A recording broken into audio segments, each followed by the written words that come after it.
So I have always thought that in a lot of ways kids are more realistic than adults. And adults are pretty boring sometimes. Well, a lot of the times. Who are we kidding? My wife and I have this problem sometimes. We ask each other, like, what would you want? Like if it were your birthday or if there were a special occasion, what's something that you would really want? And for some reason, we both really struggle with that question.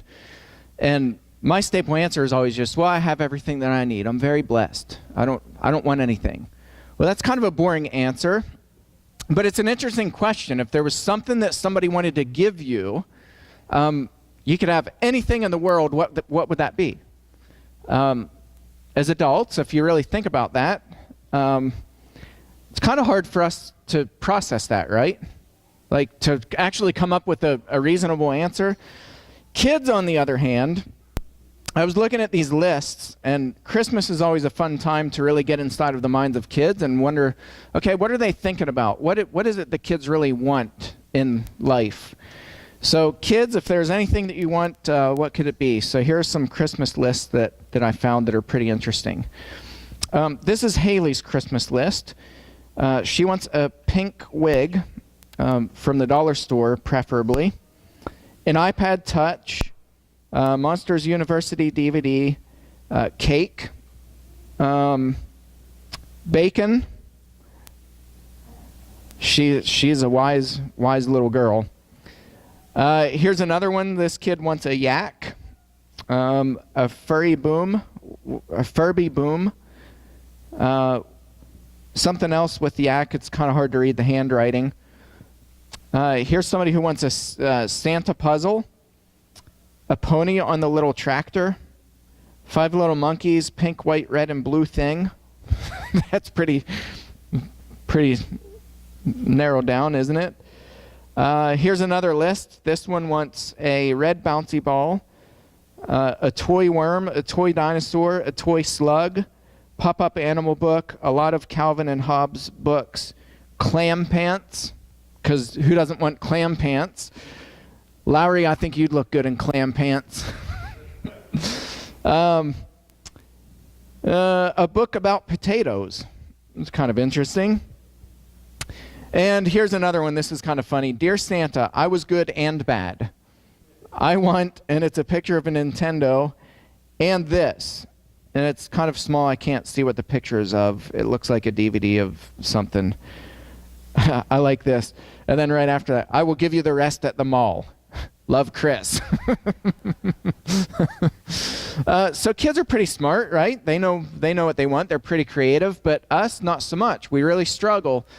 What's interesting is Solomon was actually put in a position where he was asked by God, what do you want? Pray for it. What would you like? So we're going to back up and look at this text because I think it's really, really important. And we'll kind of look at it from a couple different perspectives, but this year we're talking about wisdom.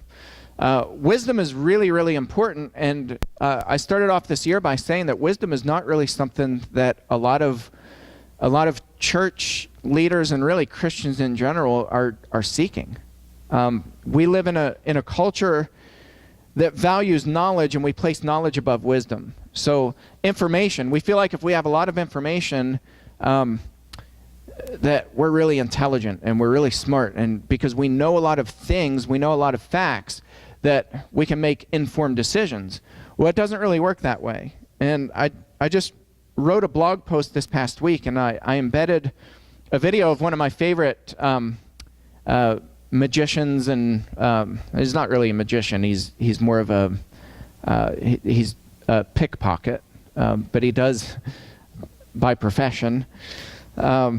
He's an entertainer, Apollo Robbins, and he says because of our society, because we're so addicted to information, we have something that's happened in the last 100 years where we have a lot of people who are becoming specialists. They're becoming experts in certain fields. And he's like, how you know they're an expert is because they either have a certificate that says they're an expert, or they have so much experience in a certain field that makes them an expert.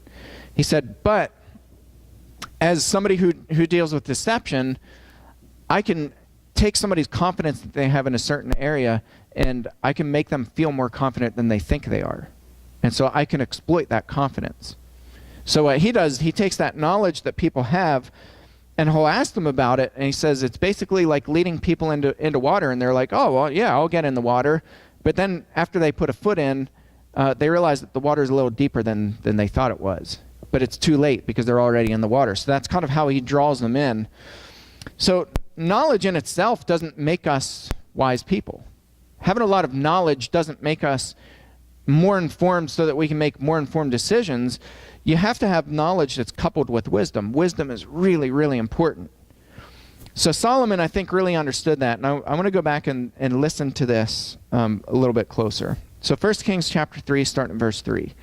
Solomon loved the Lord, walking in the statutes of David his father. Only he sacrificed and made offerings at high places.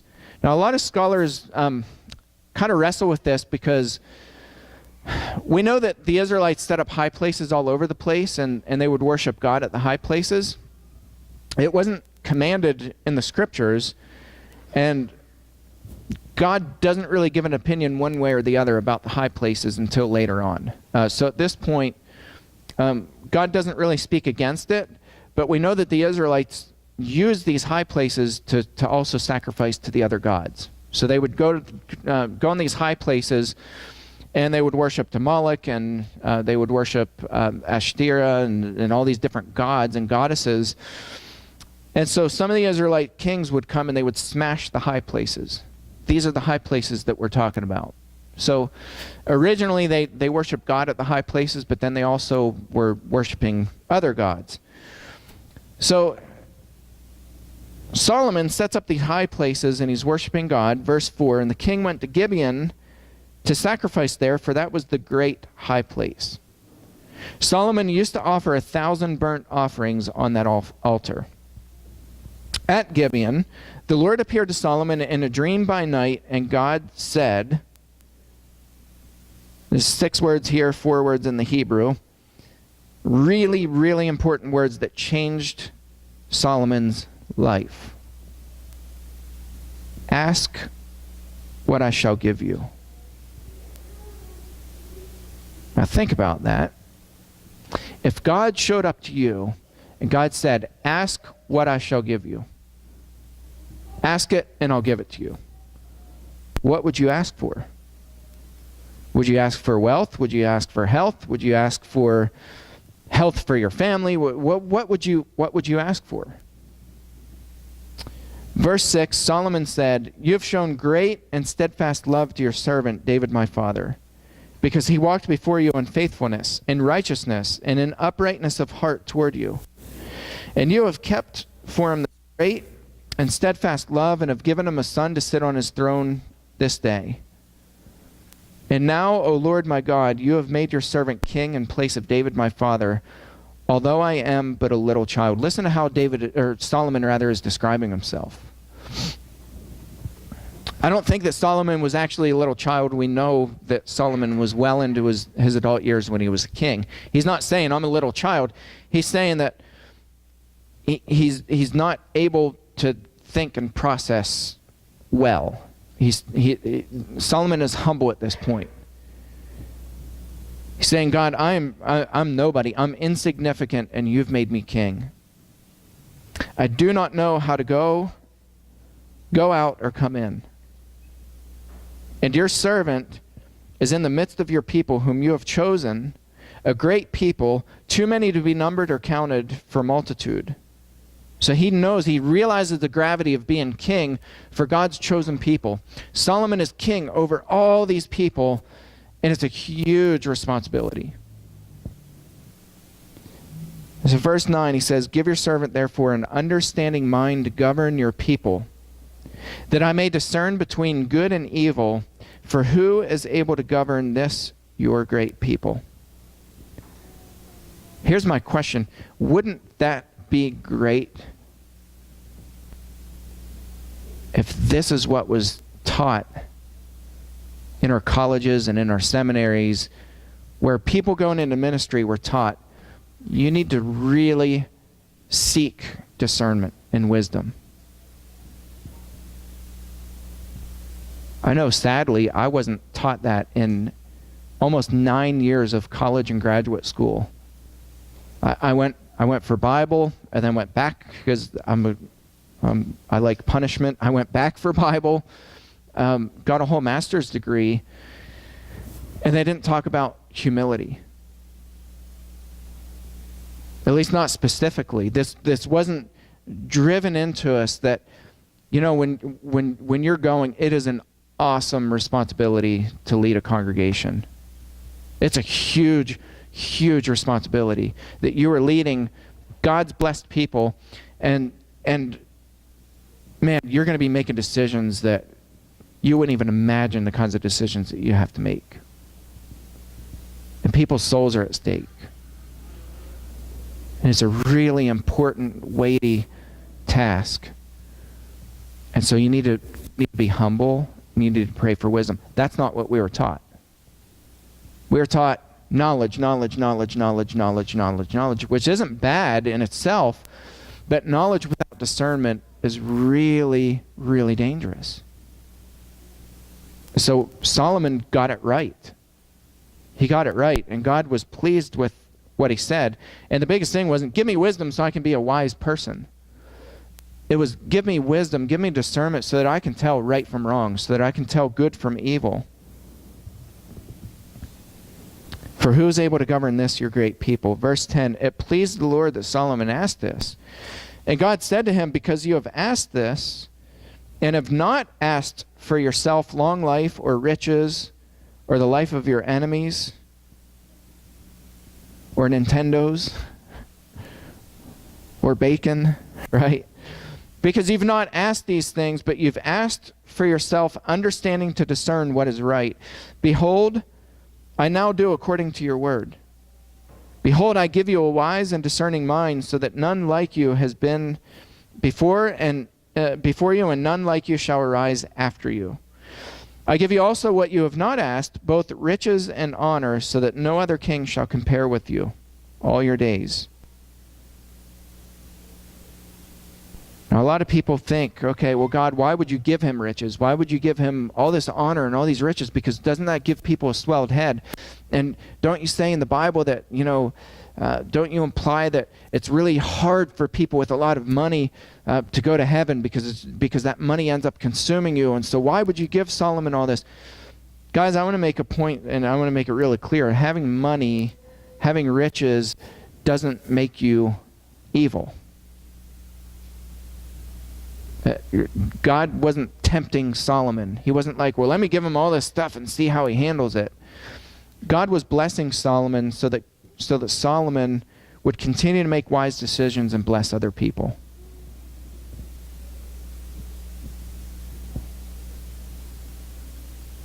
Listen to this next sentence, verse 14. And if you walk in all my ways, keeping my statutes and my commandments as your father David walked, then I will lengthen your days.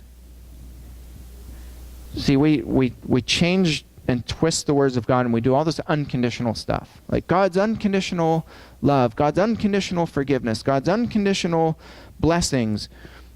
God puts conditions on us all the time. If we're faithful, if we repent, if we do these things, God's constantly conditional. God's trying to get Solomon to see how important this is, that you need to not only have wisdom, but you need to be faithful. You need to follow my commandments. You need to walk the way that your father David walked. And if you do that, I will lengthen your days. I'm going to go on and read just a couple verses beyond that. Well, just one verse beyond that.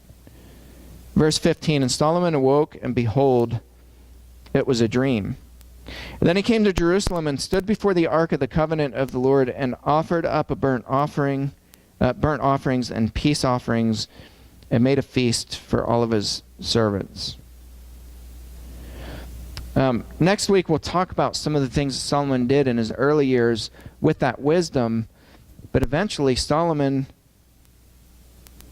just started exploiting people, and he started becoming unwise in the things that he was doing. Solomon let pride slip in, and if you really want to get inside of Solomon's head, read Ecclesiastes and read how much he wrestled. And he struggled internally. He's like, man, I tried all these things, and it's all meaningless. It's all worthless. God was pretty clear, and I think in the beginning, Solomon got it right. Solomon got it so right. In the beginning, Solomon was humble. In the beginning, Solomon asked for wisdom. In the beginning, Solomon used his wisdom, and he made really good decisions to discern right from wrong. And he was helping people. And then at some point, Solomon began to let pride slip in. And I don't know if it was his love for fame or if it was just that he felt wiser than he actually was. I don't really know that, but Solomon really started messing up. And I think it's so important for us, one, to realize the need for wisdom, the need for discernment. But two, and most importantly, it's important for us to maintain humility. Just yesterday, a friend of mine posted a video, and it just blew my mind, and it still blows my mind that this is so common among churches, because there's just so many churches where people in leadership demand that people follow them or else. And it's this video of this independent Baptist preacher, and somebody's filming it, and this guy's just going off on his congregation. And he singles out an individual, and he's like, and Chris, you went behind my back, and you went on social media, and you posted that you disagreed with me. Oh, you coward. And he's like calling him out in the congregation. And he's like, at one point he stood up on a chair, and he was just like screaming. His face is red. And he's like, I am the pastor of your church, and you need to get in line, and you don't go behind the pastor's back, and you need to follow me. And like, he's just going off, and the congregation is like cheering him on. I'm like, this is crazy that that's so common. It still blows my mind. And so at one point he goes, and Chris, you need to get out. Get up and walk out. And the congregation's like, yeah, get out. And I'm like, this is like Twilight Zone kind of stuff. And so I want to reinforce and just reiterate, wisdom is necessary. Like, we're all tasked with a really important task on this life, to bless our neighbors, to love our neighbors, to be there for people, to listen to them, to encourage them. Tex read in class this morning a passage. We need to spur one another on. We need to encourage each other, motivate each other. We need to help people, hold people's hands when they're sick and when they're struggling. We need to pray over people. We need to help the orphans and the widows in their distress. We need to do all those things. It's a really, really important task, and we need to have the wisdom to walk people through their pain and their struggles and their sorrow. At the same time, humility is so important. To maintain humility and to have a humble servant heart. We sung the song, the servant song, make me a servant. Lord, make me like you. For you are a servant, make me one too. Jesus was a servant leader. He was a servant leader. He didn't walk around saying, you need to get in line with me. He walked around and he got on his hands and knees and he washed people's feet. Jesus was humble. So humble. So we need to pray, not just for each other, but we need to pray seriously, guys. There's a crisis right now in the churches across the nation and across the world. We need to pray for humility. We need to pray that people who are standing on chairs and yelling and berating their congregations, that God just shatters their hearts. That they have wisdom, that they be able to discern that what they're doing is wrong, that they can discern good from evil, and that they have a humble heart, because it's so, so important. So my prayer for all of us is that we increase wisdom, that we just keep seeking wisdom. That we find out, okay, God, how do we discern? How do we make wise decisions every single day, 7 days a week, in our home, out there in the community, in our congregation? How do we make discerning decisions? God, increase our wisdom. That's my first prayer. My second prayer is that we all be humble. And my third prayer is that we pray for so many people out there to be humble and wise as well. That people seek wisdom like they've never sought it before. Be encouraged and go out this week and just pray. I want you to spend this week, if nothing else, just pray for people. Pray for wisdom.